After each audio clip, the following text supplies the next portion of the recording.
Thank you, Suze. Hi, everyone. We're getting close to Thanksgiving. Here we go. We're live now. Hi, everyone. Getting close to Thanksgiving, a couple days away. And this is a really nervous time of year for a lot of people because that was Suze. It's a really nervous time for people around Thanksgiving because we're tempted by food. And, you know, one of the greatest issues we have is trying to figure out how to lose weight, right? We're always trying to figure out close to Thanksgiving. how to Go. We're live now. Hi, everyone. Getting close to Thanksgiving. Oh, there we go. Okay. These Google Hangout thingies are a little difficult for me. I never quite figured them out. So, yeah, it gets a little crazy for us because all of a sudden we're tempted by tradition and a story. You know, there's a story behind everything we eat, and there's a story behind why we eat. We really identify the holidays with family, and certainly I do as well. Everybody keeps calling and going, "What are you making? What are you making?" And you know, I'm thinking, I got to keep it real here. But that's not why we're here today. I think this conversation is about why other diets fail. Why diets fail. And, you know, I remember taking a social studies class and we were studying China. It was the first time I learned the word diet as a way of sustaining your life through food. I always thought diet was a deprivation word. Growing up in a family where someone said, "What, are you going on a diet? Are you going on a diet?" And I thought, going on a diet? Something that you did in order to get yourself to where you want to be. And when I was taking the social study class, it says, "What is the diet of China?" I mean, I'm 12, I'm 14, I don't even know how old I am. What is the diet of China? And I thought, the diet? China's on a diet? It was that terminology that shifted for me, that I understood that diet is a food, a way we eat in our culture. So there is no such thing as going on a diet. It is, what is your diet? What is your diet? What is it made up of? So when we say that why 99% of all diets fail, it's because the American diet is not focused on nutrition. The American diet's focused on junk. And then when it's not on junk, it's weight loss. So we have to go on a diet in order to put ourselves on some kind of restriction so that we can get healthy. It's a mindset, you see. We're talking about a mindset. I hope you're still with me. So the reason 99% of all diets fail is very simple. Because diets are not short-term. They are not short-lived. It's not something that you go on in order to get to a place. You don't do a diet for a short amount of time to get to a destination, which is, I need to go on a diet to lose 20 pounds. I need to go on a diet to get healthy. I need to go on a diet. What is important is that our diet is consistent. But that's not the secret. You got to hang out for just a little bit longer to understand the secret to weight loss. So here at this Google Hangout, I want you to know that at any given time you can type into the chat. You can ask questions. You can make comments. You can just talk to me. There's only about a handful of people on right now. We'll probably get some more people in. And then, of course, we'll also, we may lose a few as well. But more importantly, I want to talk to you about what you want to talk about. So it's really important that you give me your feedback as I'm chatting away at this camera, watching two of myself. So the reason that we need to change the way we think about diet is because diets are failing. They're all failing. We're not necessarily conditioned to be restricted. There's pushback on restrictions. You understand? If I tell you you can't have something, the first thing you're going to do is want something. Why is that? because we trigger an old response in our bodies. We trigger an old thought in our bodies. We trigger pain. We trigger deprivation. We trigger punishment in our body that takes us away from what we're truly trying to achieve, and that's flow. We're trying to achieve flow and beauty and a positive reinforcement around the word diet. My diet consists of primarily healthy vegetables, lean meats, beans. I don't eat a lot of it, but if I asked you what your diet consisted of, what would you say? Tell me right now, what does your diet consist of? This is very important, because if you're not aware of what your diet actually consists of, then you don't know what changes you need to make in order to have success. And what is success? Success is optimal weight, optimal health, optimal energy, optimal nutrition, and an overall sense of well-being. That is what your diet is supposed to aid, not deprivate, positive.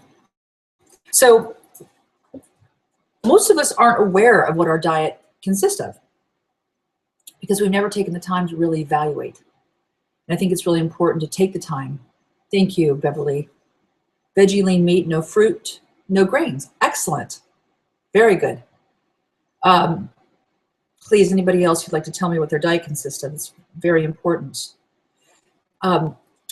Taking the time to write down what you eat will enable you to understand what you're putting in your body, okay? What that does is automatically releases you from the pressures of deprivation. Does that make sense?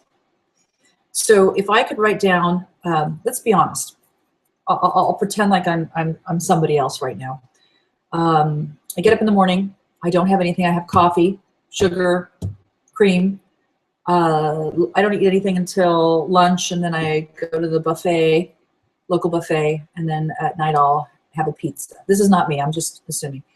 If the person writes this down, they're able to assess and look at their eating program and able to plug that into a diet that actually works, and then become awareness, okay? Taking the responsibility off of the guessing work, the trying to figure it out, the frustration, okay?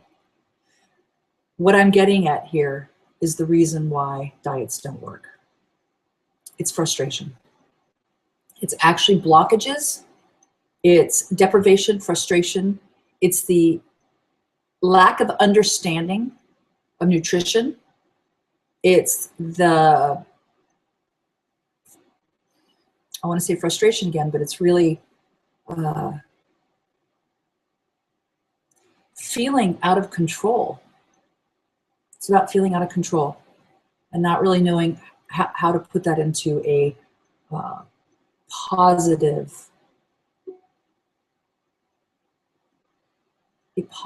role, a positive influence. I just did a program with a bunch of people, 35 people actually, and they did an eating program. And the first week, it was a little frustrating for them because they were being told to eat certain foods. And in a way, I gave them a lot of leeway because I want people to learn. So I asked them to eat what they want within the confounds of this category. And they were frustrated, but they were very successful. And then moving forward, they got a little out of control. They were having so much fun with their new foods that they started adding some of their old foods back into the program. They noticed that their bodies gained weight really quickly. And so they went, whoa, now they're seeing that the changes that are occurring when they make slight changes, feeling helpless. Exactly, Beverly. It's about feeling helpless. When they saw that they made those changes, for example, having a portion size that was bigger than suggested, their body automatically gained weight. And they thought, wow, okay, now I'm seeing how it works. Ultimately, in 6 weeks, the average weight loss was between 15 and 20 pounds with ease. And the overall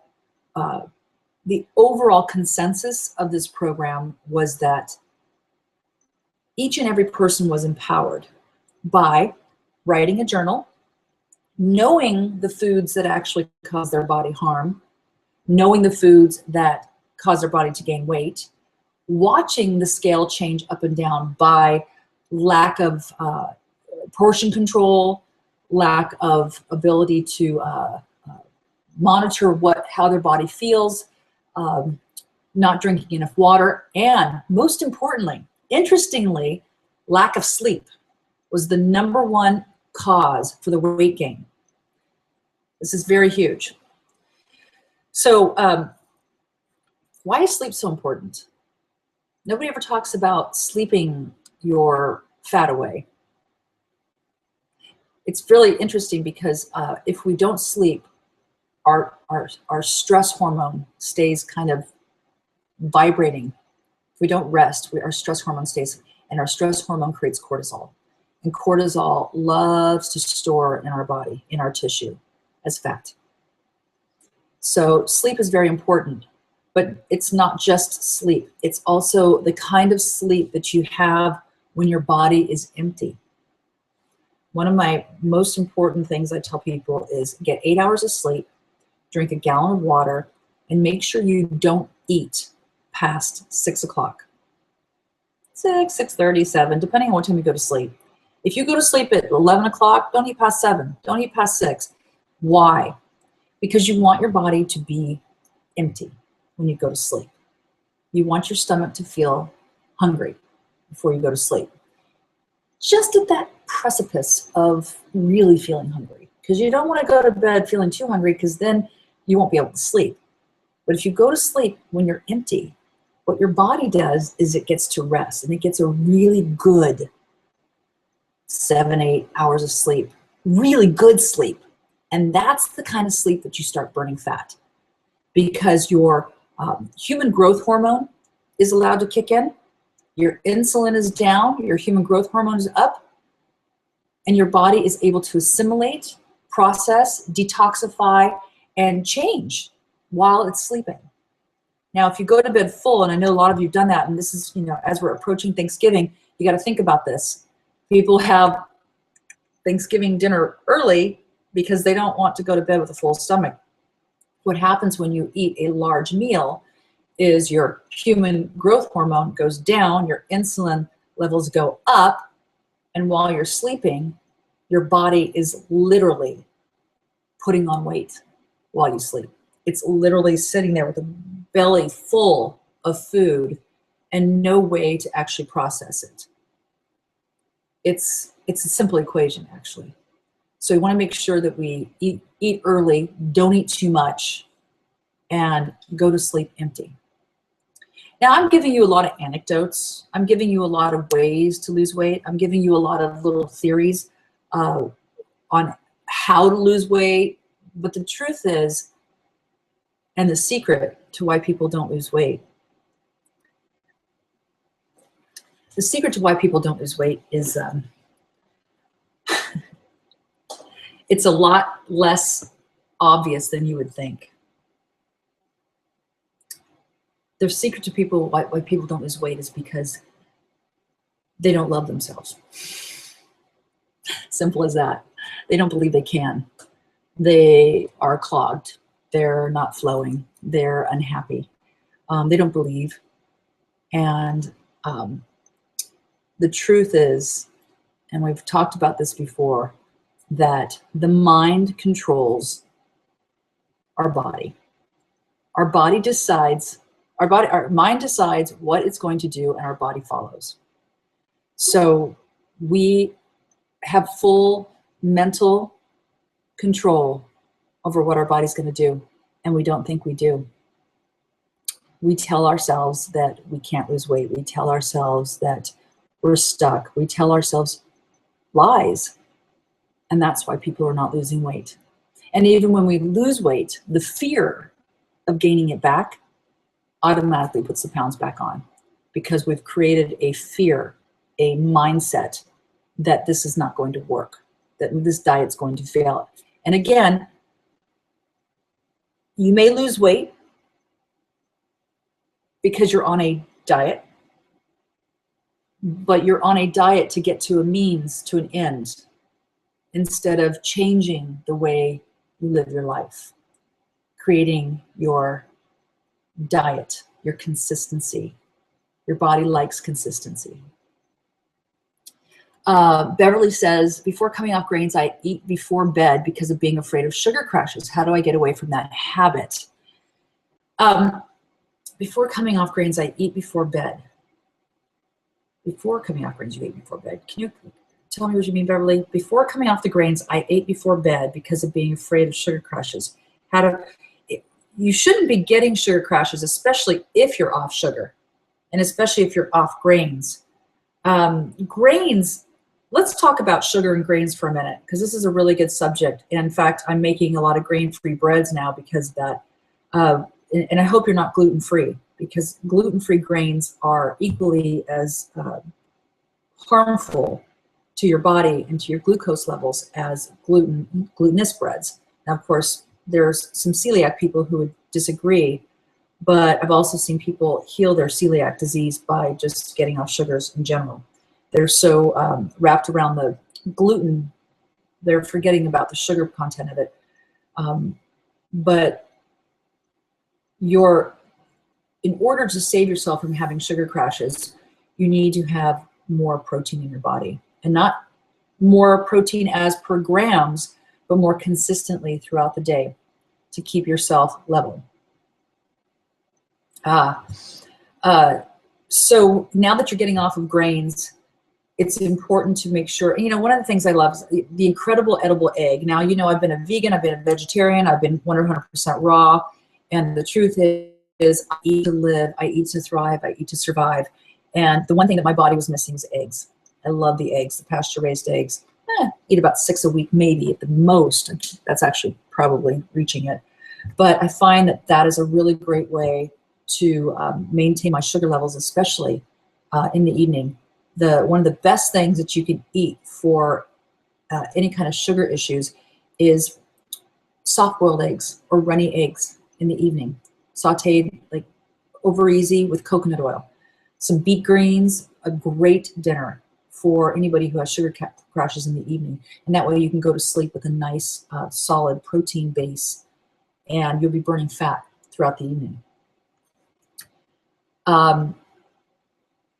No, that is what was spiking insulin. Gluten-free is bad for you. Okay, so Beverly's writing that was spiking her insulin, and the gluten-free is bad for her. Yes, gluten-free is very bad for you, actually. Merrick's, sleep. So let's talk about sleep. All right, I see that you're writing about sleep. Who sleeps? Who sleeps 8 hours a night? And second of all, who sleeps well 8 hours a night? This is very important. And I'm sorry I don't know your first name, but it says Merrick. Tell me, do you have a weight issue? Do you have a weight issue? And do you feel that sleeping is one of the causes of your weight issue? If so. Unfortunately, there's a 30-second delay, so I know that you're not getting my question until later. So that gives you some time to type it up. But I think sleeping is something that we really underestimate. While you're answering that question, hopefully typing it for me, I want to say something else, Beverly, that's really important is in the evenings, to sip on tea. The hot tea actually calms your digestion down and fills your tummy. And if it's a nice herbal detox tea, it'll actually curb your appetite and keep you satiated before you go to sleep, so that you don't have to eat before you go to bed. Anything you eat before you go to bed is just going to sit on your body. Going back to that program that I just ran with these 35 people, what was most interesting is the ones who didn't eat past 6 are the ones who lost the most weight. And they began to understand how powerful that was. In fact, they understood it so well that when they got up in the morning, what I say is the first thing to do is drink 20 ounces of water. They got up in the morning and they said what felt so good to them is drinking the water and feeling it go all the way inside their body, like refreshing. Let's see if I can take this a little bit. Refreshing from the esophagus down all the way through. And they were like, that was the most amazing feeling of being empty and then drinking the waterfall of water and feeling it just flood through the cells and cleaning out all the old matter from yesterday. It's a great feeling. Joanne, I get to sleep easily, but then I wake up in the morning, 3 or 4 in the morning. That's not bad, Joanne. I mean, waking up in the morning is actually a great thing because that's the best time to meditate. Depends on if you're getting enough sleep, though. Marie, you're getting enough sleep. 30 pounds is my estimate. Okay. Yeah, so you can't fall asleep. This delay is going to kill me because this is a great conversation to have about falling asleep. So are you on the computer that you can't fall asleep? Are you watching TV right before you go to sleep? Are you looking at your phone? Because our eyes actually tell us when to sleep. And so if we're looking at light, computers, TVs, phones, our irises don't know that it's nighttime. So it takes about 30 to 45 minutes after we turn off our devices before our eyes can actually go to sleep. So it's really important that you step away from the technology in order to get to sleep. It also gets your mind going. It's better to read something quietly in bed with a dim light than to watch any TV or to watch, your computer. So, Joanne, you're saying you'd like to lose the last 10 pounds. Tell me about those last 10 pounds. How many pounds have you already lost? Because, I always say 10 pounds is literally 10 pounds away from being a babe. So you're 10 pounds away from being a babe. How much have you lost so far? Because the last 10 pounds are actually the hardest. And that's where you really have to kick in and be clear. So tell me how many you've lost so far, Joanne. I want to go back to the sleeping. Merrick, okay, phone, guilty. You used it to read. You use your phone to read? You're looking at a little tiny phone to read before you go to sleep? Holy majoli. Okay, so why don't you try that. Put your phone away an hour before you go to sleep. Even if you step away from the phone and go, if you can read, or you can just maybe lay in bed quietly for an hour and not expect yourself to sleep. Because sometimes the frustration of not being able to fall asleep is part of the reason why we don't fall asleep, because we're trying so hard to rest that our mind is thinking we can't fall asleep. And so it doesn't get us anywhere, right? Two conversations going on here. Joanne, she's not getting enough sleep. She goes to sleep about 11 and then wide awake at 3 or 4 in the morning. Goes back to sleep around 5 until 7. So what are you doing between 4 and 5? Can't seem to lose the rest even on a juice fast. Okay, this is good. Joanne, we can work with this. This is actually brilliant. No, I can't either. It's a stuck 7 pounds I have. Your body is getting to a place where it's not processing sugars anymore. You're actually, I'm going to guess you're in your early to mid 40s and perimenopausal. Correct me if I'm wrong. Because when we get to this age, the juice fasting, it works to clear the system, but it can also work against us. If you're perimenopausal, the juice fasting might work against us, and I'll explain that in a minute, as soon as I hear a response from you. Okay, let me see if I can scroll up and these work what you got going on here. 30 pounds, yeah. Merrick. What's your name, Merrick? Tell me your name on the next one so I can actually call you by your name. Because, no, I'm 60. Okay. Well, it does get harder, but it's not impossible. So Joanne, this is very different than probably anything you've ever heard. And I highly recommend you try this. Now, are you gaining weight around the middle? Is that your issue, is the middle? Because that's what happens when we hit, I'm assuming also that you've gone through menopause at 60. Give me a little bit more information here so I can help you out. Where are you stuck? Losing the 20 pounds is pretty great, but the last 10 can be tricky. And I'm going to tell you as soon as you give me an answer. We get in this mindset that just because it worked once doesn't mean it's going to work, you know, that it's going to work, continue to work. I'm going to tell you a little bit about my story. Depending on where you start, you know, I was pretty healthy. I thought I ate pretty well, but I realized that, you know, the foods that were weighing me down were actually causing my body harm and weighing me down. Now, by the standard American diet, I was a very healthy eater, but I found that my body reacted to an overflow of too much information, too many foods that didn't quite work for me. Extra weight. Okay, back to Joanne. Extra weight only around the middle, postmenopausal. Okay, we'll talk about that in a second. So I did juice cleanses. Beverly's 51. Okay, great. So I did juice cleanses, and that was wonderful. I reversed aging. I looked better than ever, lost all my weight last minute, just down to nothing, completely raw, cleaned my body out. Couldn't have been any leaner, thinner, younger looking. It was really, truly phenomenal.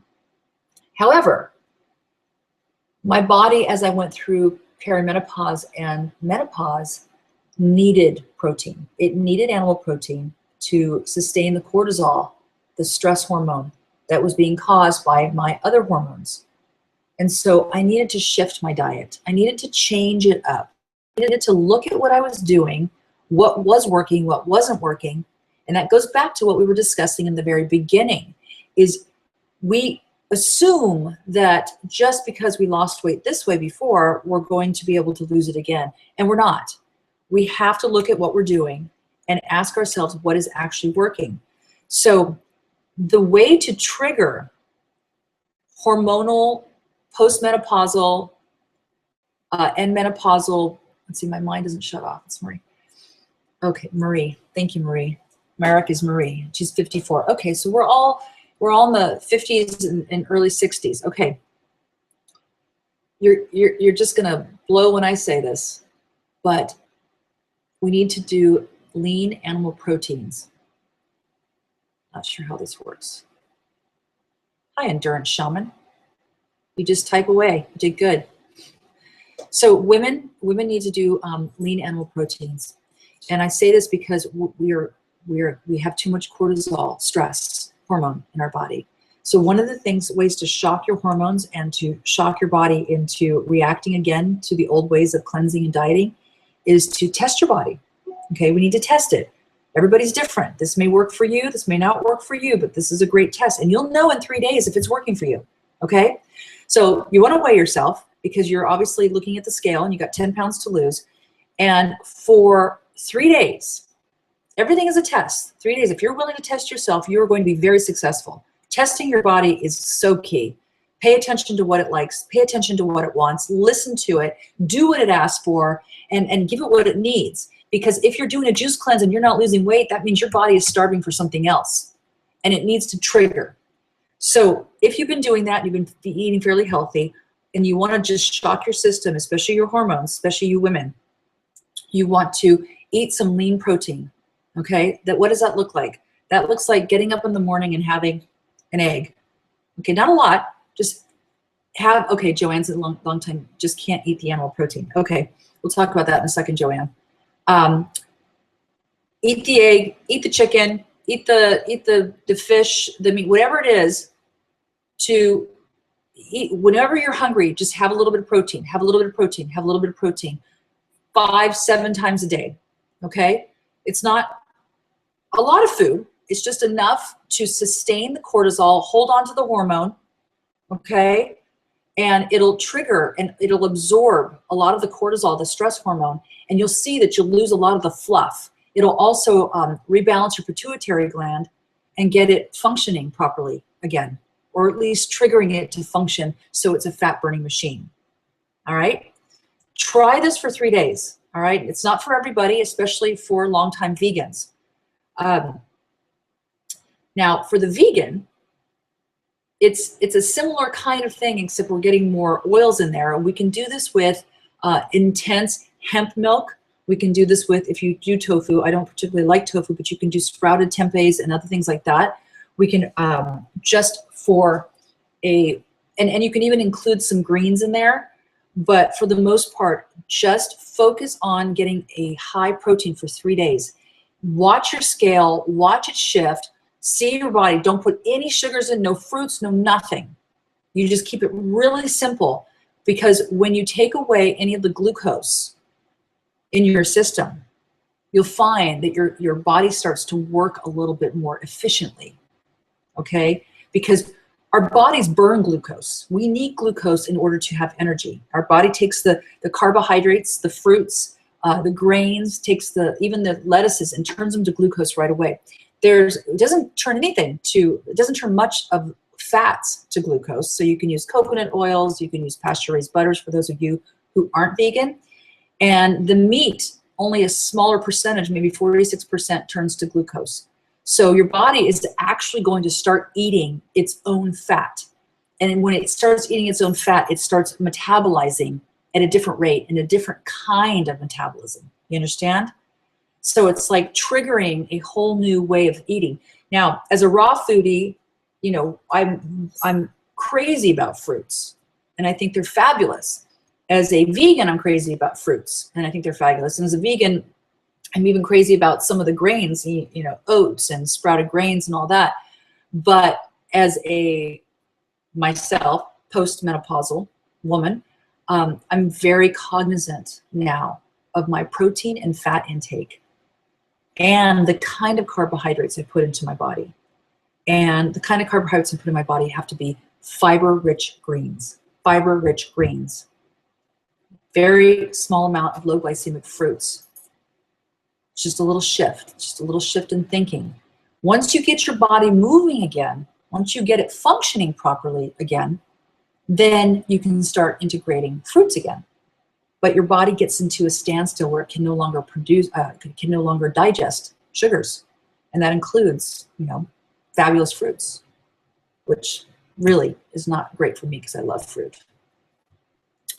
Let me see what it says here. Longtime vegan, just cannot eat the animal protein.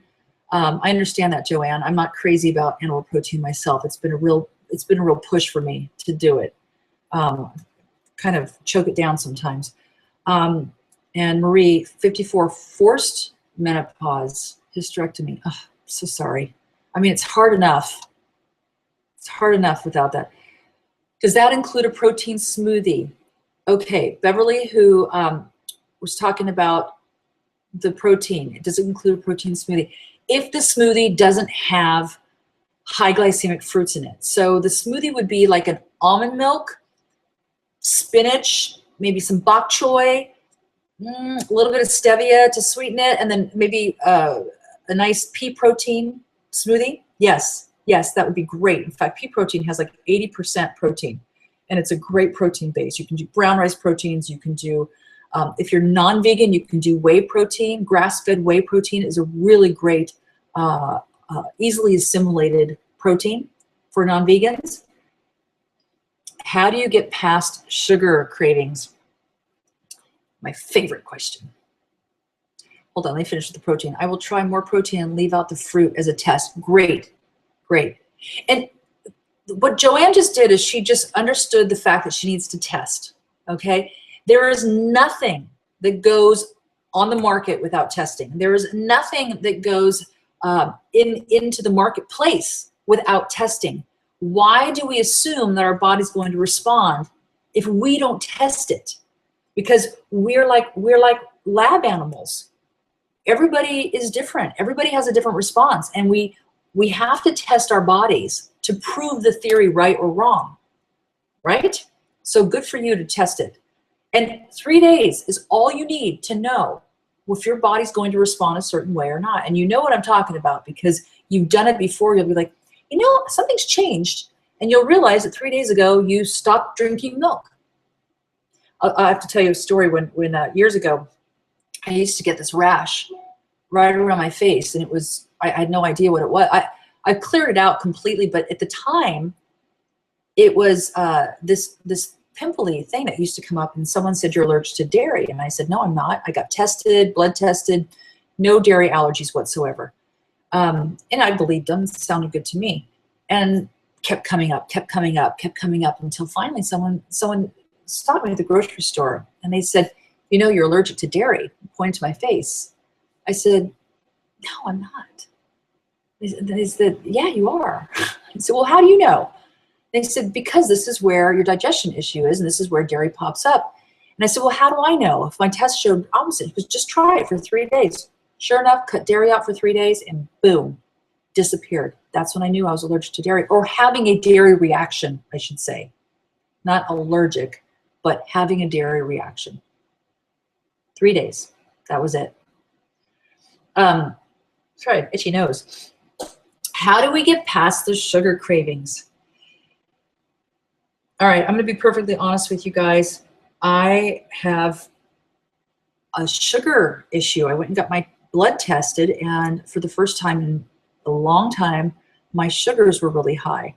My estrogen was low, my sugars were high, and I thought my cholesterol was kind of teetering around, and I thought, what is going on? What am I doing? So I took a look at what I was doing, and because I travel so much, and I'm not a coffee drinker, you know, I have my very simple homeostasis, my plan that I do. But when I travel, I drink coffee. I drink coffee and I put, you know, either coconut creamer in it or creamer or whatever. And then I use a little raw sugar. So it turns out that my body was having a reaction to the sugar. And I'm like, well, what am I going to do? I travel all the time now and I love my sugar, my coffee. It's like dessert. I mean, I became addicted to coffee and cream. I get it. I get it now. I finally get it. But my sugar was like at a 54 or something. It was higher than it's ever been, ever. And so I thought, that's it. I'm just going to stop. And I'm not going to lie. First couple days, it was not fun. I stopped the sugar. And in fact, 3-4 weeks later, what did I eat that had sugar in it? Oh, someone gave me a protein bar that I had to try for a new product that was being developed. And I ate like that much of it. And it permeated my body like, it was like a drug. It went into my head and it started hurting my head. And I thought, felt like someone had just poisoned me with acid. It was so weird. And then I was flying. Next thing you know, it's about an hour later, I was in the fetal position, thumb in my mouth, because I crashed. But I was so sensitive to the sugar. So that doesn't answer your question. How do you get past the sugar cravings? You push past them. Because those little sugar bugs are feisty little critters.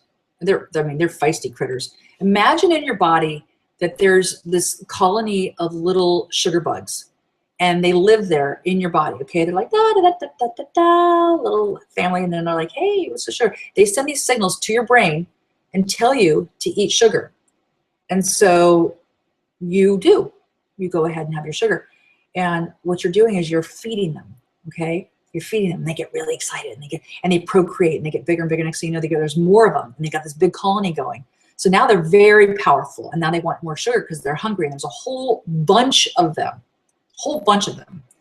And so they're trying to breed, they're trying to procreate, they want to colonize in other parts of your body. They want to store in your love handle. They want to store in the back of your arms. They're like living all over your body thinking, yeah, it's sugar time, right? If you starve them just for a day, they're going to start to wilt and they're going to get weak. And you starve them for 2 days and they get weaker. Because see, they're sending signals to your brain. You're too smart to know to eat sugar, but they are taking over. They're sending signals to your brain. They're in charge. So when you start to starve, they get so weak, they don't have the ability to send signals to your brain. They don't want anything. I mean, they still want it, don't take me wrong, all right? But they don't have the ability to send signals. So 3 days into it, they're really, half of them have died off. You've only got a few of them left, right? And now you're just kind of sitting there with these little sugar bugs. You like how my fingers are the sugar bugs? So silly. Give them one piece of sugar, one, and next thing you know, they're partying again.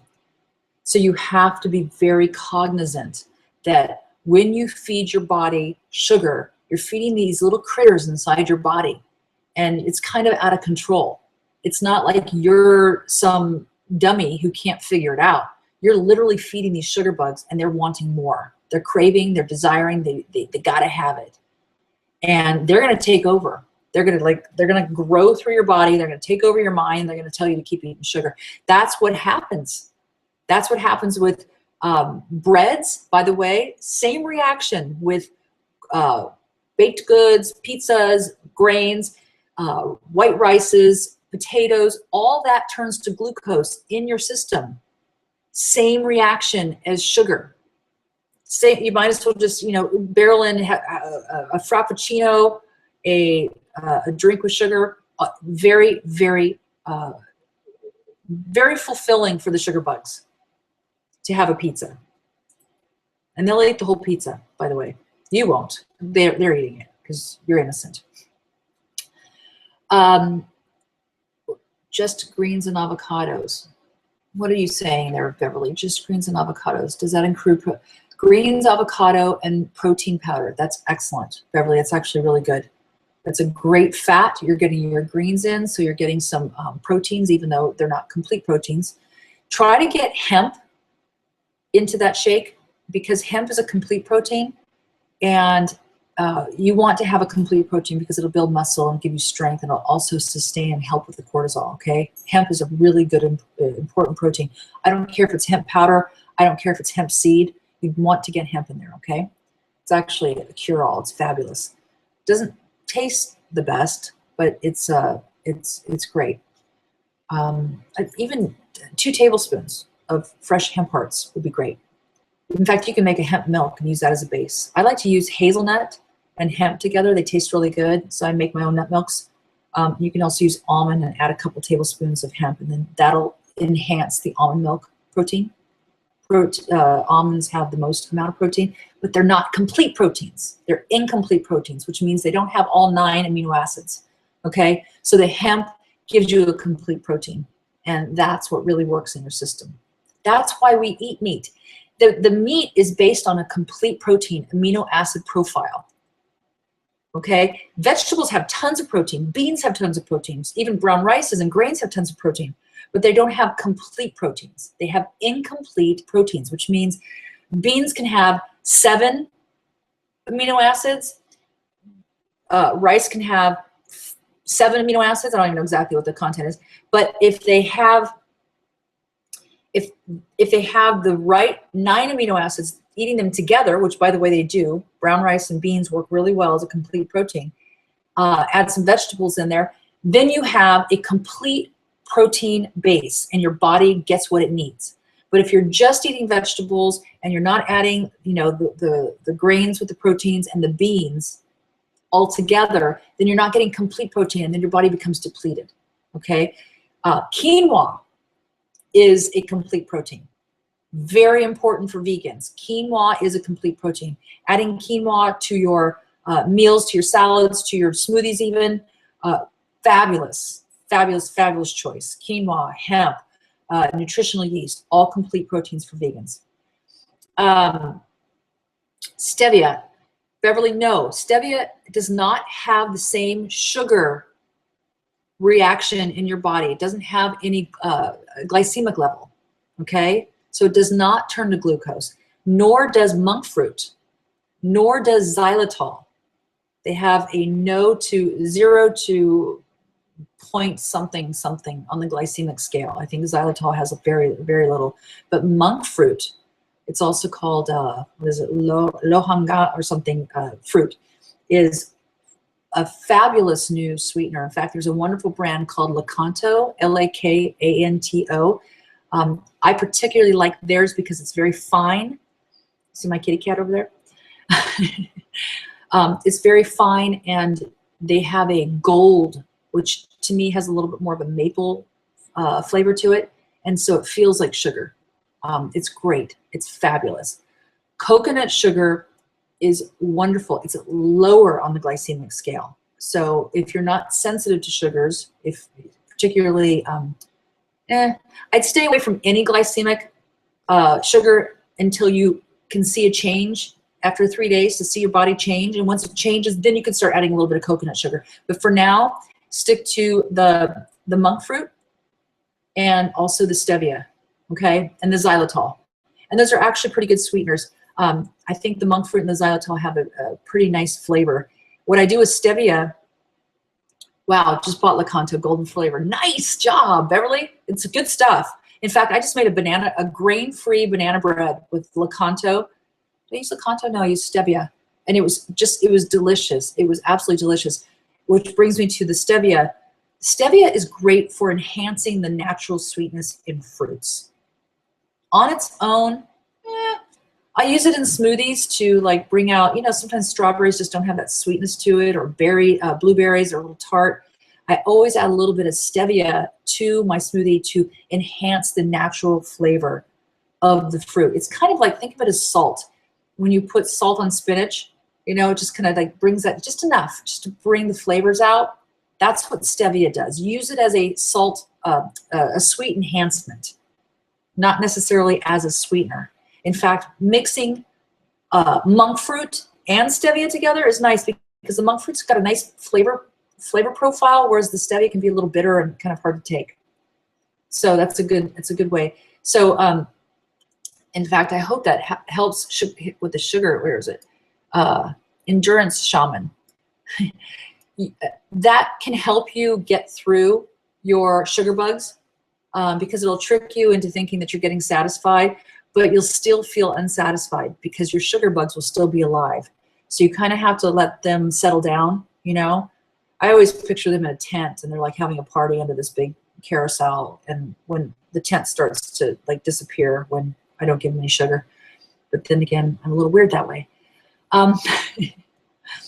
Beverly, I actually have hemp protein powder and hemp hearts. Thanks, great suggestion. Yeah, you're gonna find that that's very fulfilling, the hemp. Good, Beverly, you're doing really great with the hemp and the Lakanto. Now that you've got these little things, now start looking at your portion sizes. Let's go back to the human growth hormone and insulin discussion we were having in the beginning of this call, because I think it's really important that people understand that if you don't allow your body to be hungry, that feeling you get where it's just, you want to eat, if you don't allow yourself to get to that point, then you're not really cleaning out your system. You want to get empty before you fill again.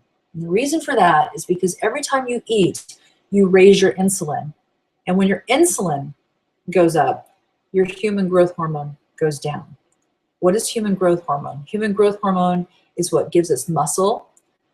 Human growth hormones keeps us young, keeps our skin tight, keeps us burning fat and increasing our muscle. So if we are constantly up on insulin, then our human growth hormone's down, okay? So when we're hungry, our insulin goes down, our human growth hormone goes up, all right?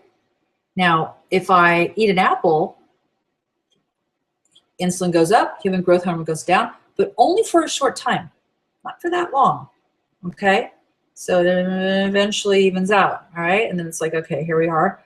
You want to get hungry again before you eat because you want the human growth hormone to be alive and well as long as possible, because this is when you're burning fat. This is when you're kicking in your youthifying gene. This is when you're building muscle. This is when you're able to, your body's able to relax a little bit. If you eat a big meal, the insulin raises and sticks around this area for a lot longer. Let's just use Thanksgiving as our discussion. A Thanksgiving meal, you could literally live in the insulin stage for 5, 6, 7, 8 hours. For 8 hours, your body is high in insulin, low in human growth hormone. It's going to, the insulin triggers glucose, and glucose, when not used, turns to fat. Simple as that. So when you're up there, the last thing you want to do is go on a walk, or the last thing you want to do is go run a marathon or go play football. But when you're up there and your insulin's high, if you don't use the sugars, if you don't use the glucose that your body has just created, it will store as fat. That's a simple equation. So one of the things that has not changed in my theories, because I have been raw, I have been vegan, I have been vegetarian, I've been everything. But the one thing that will never change is we don't count calories.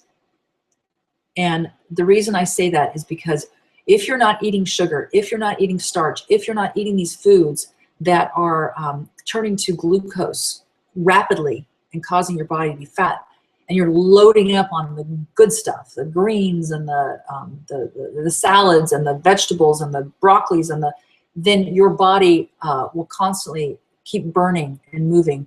And there's hardly any calories in greens anyway, so we don't count them. We don't think about it. So we keep our body very nutritionally loaded with tons and tons of greens, so that we don't have to count calories, because the amount of the proteins or the fats that we put in, we need in order to survive, but they don't turn to glucose in our body like other products do, like grains and breads and sugars and all that. So we don't count calories. But if you want to drop that last 10 pounds, you want to eat a little bit at a time, a little bit, because you constantly want to be on that teeter-totter of hunger. And that's how you trigger your body to start burning again. Okay, so it's a test. It's a game. It's a game. It's a constant testing of your body. I wrote an article recently. In fact, I just did a TEDx talk, which is coming out in January. And one of the things that I said is it's about basically how our emotions are making us fat. And it's about understanding your fat. And the number one thing is, well, feeling good in your body, understanding your body, paying attention to it. Are you in your body? Are you feeling what you're doing? For the sugar addicts, ask yourself, how does it feel when you eat the sugar? And if you can't feel the sugar, then take it out completely and then put it in little at a time and then start feeling it, and you'll feel it. If you can't feel the sugar when you eat it, then you're a sugar addict. Your body is like conditioned. If any of you have ever taken out caffeine, if you're caffeine drinkers and you've taken out caffeine, you'll notice after 3, 4, or 5 days of not having caffeine in your body, when you finally put it in your body, you're jacked up. I mean, you're like off the charts, sky high, jittery, freaking out. And after cleanses, I always think to myself, I'm never gonna have coffee again because I don't miss it.